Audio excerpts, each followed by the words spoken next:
For example నా life ఉంది, ఒక బ్యాక్గ్రౌండ్ లేని అమ్మాయి యాక్ట్రెసెస్ లైఫ్ అందరికీ ఇంచుమించు CPTSD వెళ్తారు, but people don't speak about it. ఇప్పుడు నా కేసు తీసుకున్నా, కల్పిక కేసు తీసుకున్నా, we both are extreme cases. తను మేనియా ఎపిసోడ్స్లోకి వెళ్తుంది.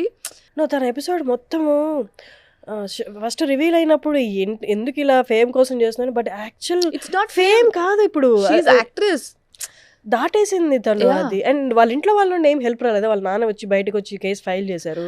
ఇప్పుడు ఈ కండిషన్స్ అన్నీ వచ్చేవి ఇంట్లో వాళ్ళ వల్లే, పేరెంట్స్ ట్రామా వల్లే వస్తుంది. I don't know their parents. ఎప్పుడు తన పేరెంట్స్ గురించి కానీ ట్రామా గురించి కానీ నాతో ఎప్పుడు డిస్కస్ చేయలేదు.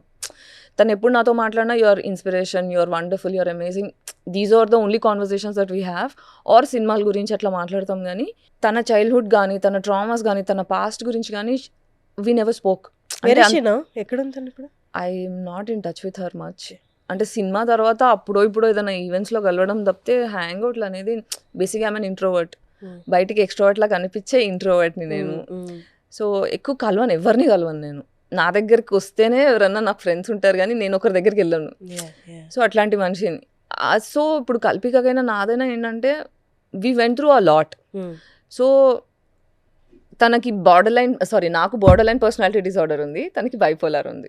సో బార్డర్ లైన్ ఏంటంటే నాకు హర్ట్ అవుతుంది, I get anxious, panic attacks వస్తాయి, యాంగ్జైటీ అటాక్స్ వస్తాయి, అలా కొట్టేసుకుంటుంటా. So either outer wrong effect అవుతుంది, లేదా ఇన్నర్ రాంగ్ ఎఫెక్ట్ అవుతుంది.